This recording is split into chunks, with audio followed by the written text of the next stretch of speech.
22-year-old, you have two options in front of you. Follow your passion, but with uncertain job prospects. You get to choose a stable career, but you never get to pursue what you love. Which option would you choose? Passion, you know. My dear Toastmaster, fellow Toastmasters, and my dear guests, 3 years ago, I was faced with this choice and I took the less common path, which has made all the difference. I'm Swetha Kasibhatta, an electrical engineer by passion, and I'm working in Raja in Hyderabad. I was born in a town called Tadepalligudem in Andhra Pradesh. I've done my schooling in Jubilee Hills Public School in Hyderabad. I was a very active student. I used to participate in group and solo singing activities.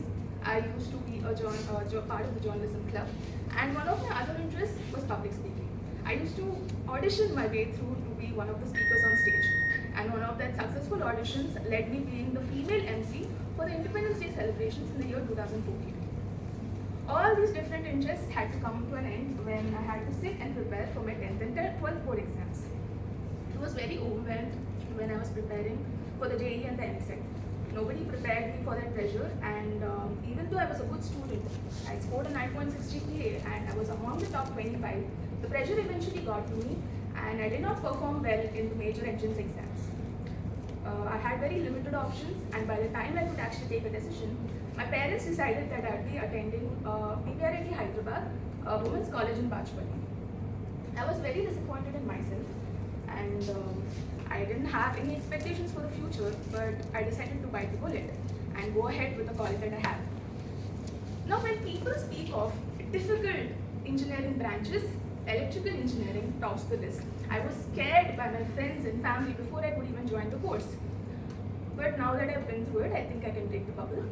It's not that scary, it's a little bit boring, but it's the most real subject that you can deal with among the engineering branches. Now that I've convinced you of taking that branch, I must also say that it has the lowest placement rate ever. Almost next to nothing when compared to software jobs. So this was worrisome to the placement team of our college, that they made sure that electrical branches like EE and ECE were sufficiently trained in software languages. So we were put through software trainings during the summer vacations. It was very annoying to end up at college during holidays, and it seemed rather pointless because all of these trainings wouldn't contribute to our GPA. But I still attended, and one of these trainings was website development, and I realized that I had an interest for UI and UX during this course. And I acted as a front-end developer for 3 projects, one of which was submitted as an official entry for a national competition called Vishwakarma Awards, and it was regionally shortlisted.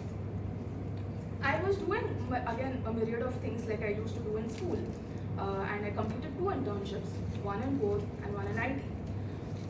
This time I decided during the placements that even though I have multiple interests, I'll be focusing on settling somewhere that interests me, and I would be happy to work in the long run. When I was doing my 3rd internship, I was offered a role in an IT firm. This was the 2 options I was speaking about earlier. There were 2 roads in front of me. One was the road of comfort, a known like a software job. The other road was the road not taken, the road of settling in a poor job.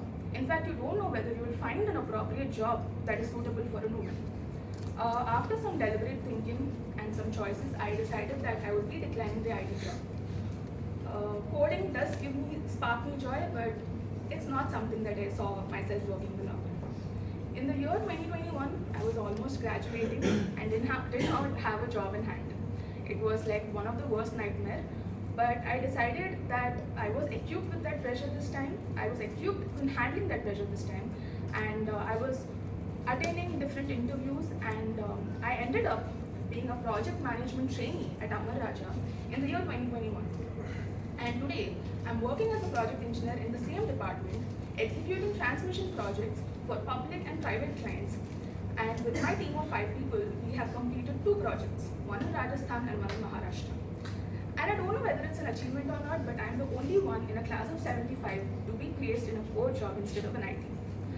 I was initially very skeptical because my pay is significantly less, and but as I met more people, as I gained more exposure, in fact saw projects built in front of me, now I feel much more content and satisfied. And maybe it will take less time to mint money like my other software friends, but I am 200% satisfied with my job right now, and they agree with me too. One of my bucket lists actually was again to be like a public speaker, and I successfully ticked that off on the 1st of July 2024 by joining Vision Toastmasters.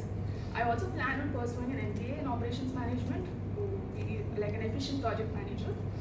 The lesson that I've learned throughout my journey is to take the next step or bite the bullet, even if you don't like it, so that fate can take its own path. So yeah, thank you very much.